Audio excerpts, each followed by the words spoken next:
Hello friends, इग्नोमेट्स and updates में आप सभी का स्वागत है। तो आज हम MCO 03 के ऊपर डिस्कस करेंगे, जो कि मास्टर ऑफ कॉमर्स का एक बहुत ही इम्पोर्टेंट सब्जेक्ट है, जिसका नाम है research methodology and statistical analysis. तो इसके हम कुछ इम्पोर्टेंट क्वेश्चंस हैं जो कि डिस्कस करेंगे।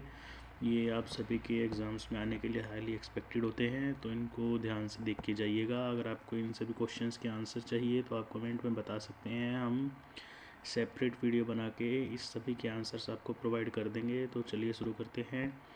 तो फर्स्ट क्वेश्चन का फर्स्ट पार्ट है, what are the characteristics of a good research report. तो इसमें आपको गुड रिसर्च रिपोर्ट के कैरेक्टरिस्टिक्स बताने हैं कि गुड रिसर्च रिपोर्ट कैसी होती है। सेकंड देखते हैं, discuss the precautions required at the time of interpretation of data with examples. तो इसमें आपको डेटा इंटरप्रिटेशन के एग्जांपल्स के साथ प्रिकॉशंस बताने हैं जो कि रिक्वायर्ड होते हैं। तो चलिए नेक्स्ट क्वेश्चन देखते हैं, why is survey research, how is it different from observation research. तो इसमें आपको बताना है व्हाट इज़ सर्वे रिसर्च, कि सर्वे रिसर्च क्या होती है और ये डिफरेंट कैसे है ऑब्जर्वेशन रिसर्च से।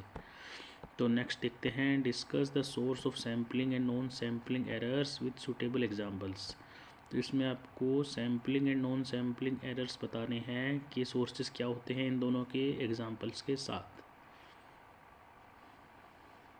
चलिए नेक्स्ट क्वेश्चन देखते हैं, explain briefly the additive and multiplicative models of time series, which of these models is more commonly used and why। तो इसमें आपको बताना है कि जो एडिटिव एंड मल्टीप्लिकेटिव मॉडल्स होते हैं टाइम सीरीज़ के, उनको डिस्क्राइब करना है ब्रीफली, और उनमें से कौन से मॉडल है जो कि कॉमनली यूज़ होते हैं और वो क्यों यूज़ होते हैं, तो इसके बारे में आपको बताना है।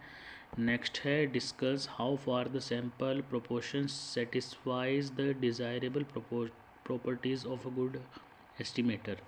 तो इसमें आपको बताना है कि जो सैम्पल प्रोपोर्शन सेटिस्फाइज करता है desirable properties of good estimator को, तो ये बताना है कैसे करता है। तो चलिए नेक्स्ट देखते हैं, what do you mean by term measurement, explain the characteristics and various types of measurement scales. तो इसमें आपको बताना है कि जो मेज़रमेंट है वो उसका मतलब क्या है, और जो कैरेक्टरिस्टिक्स बताने हैं उसके फिर आपको टाइप्स बताने हैं मेज़रमेंट स्केल के। चलिए नेक्स्ट देखते हैं, how do you select N appropriate scaling technique for a research study, explain the issues involve in it. तो इसमें आपको एप्रोप्रिएट स्केलिंग टेक्निक्स बतानी हैं एक रिसर्च स्टडी के लिए, एंड हाउ, और जो इसमें इशूज़ इन्वॉल्व होते हैं वो भी बताने हैं। तो चलिए नेक्स्ट देखते हैं, नेक्स्ट है, explain the concept of regression and discuss it's utilities in business research. तो इसमें आपको बिजनेस रिसर्च में जो कि रिग्रेशन यूज़ होता है उसका कॉन्सेप्ट बताना है और इसकी यूटिलिटीज़ भी बतानी है। तो चलिए नेक्स्ट देखते हैं, नेक्स्ट है, what is research design, explain the functions of a research design. तो इसमें आपको फंक्शंस बताने हैं रिसर्च डिज़ाइन के, और रिसर्च डिज़ाइन क्या होता है ये भी बताना है। तो चलिए नेक्स्ट देखते हैं, a survey on the heights of 50 girls of class X was conducted at a school and the following data were obtained. तो एक क्लास की 50 गर्ल्स का जो डेटा है हाइट्स का वो लिया गया है। तो ये डेटा आप देख सकते हैं। तो ये हाइट और नंबर्स ऑफ अ गर्ल का जो है डेटा लिया गया है। तो इसमें आप देख सकते हैं जिनकी हाइट 120 से 130 है उनका नंबर 2 है। तो ऐसे करके टोटल हमारे पास 50 गर्ल्स का डेटा लिया गया है। तो इसमें आपको मोड निकालना है, मीडियन निकालना है डेटा का यूज़ करके।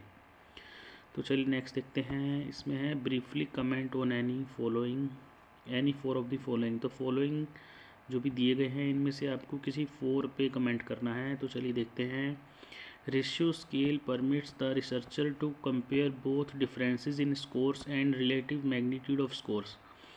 तो इसमें आपको ये बताना है कि डिफरेंस जो कि score and relative magnitude of scores में होता है। तो ये आपको डिफरेंस बताना है कि जो रिसर्चर जब कंपेयर करता है दोनों को तो उसमें क्या क्या उसे रेशियोज में देखना पड़ता है। नेक्स्ट देखते हैं, the choice between ranking, sorting और rating techniques is determined by the problem definition and the type of statistical analysis.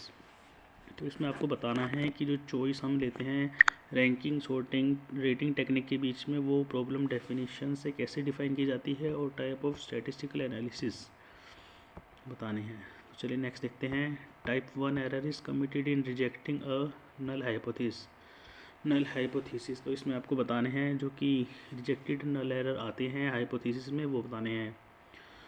Next देखते हैं, a researcher is expected not only to collect and analyze the data but also to interpret the results of his or her findings। तो इसमें आपको बताने हैं कि जो researcher होता है उसको जो इंटरप्रेट करने होते हैं अपने रिसर्च के रिज़ल्ट ही, ना कि डेटा ही कलेक्ट करना है।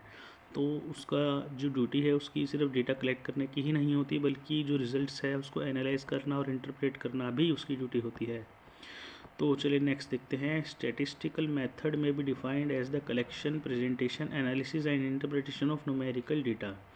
तो इसमें आपको बताना है कि जो स्टैटिस्टिकल मेथड्स होते हैं वो कलेक्शन, प्रेजेंटेशन, एनालिसिस और इंटरप्रिटेशन ऑफ डेटा के भी यूज़ होते हैं। मेथड्स में ये सभी इन्वॉल्व होते हैं।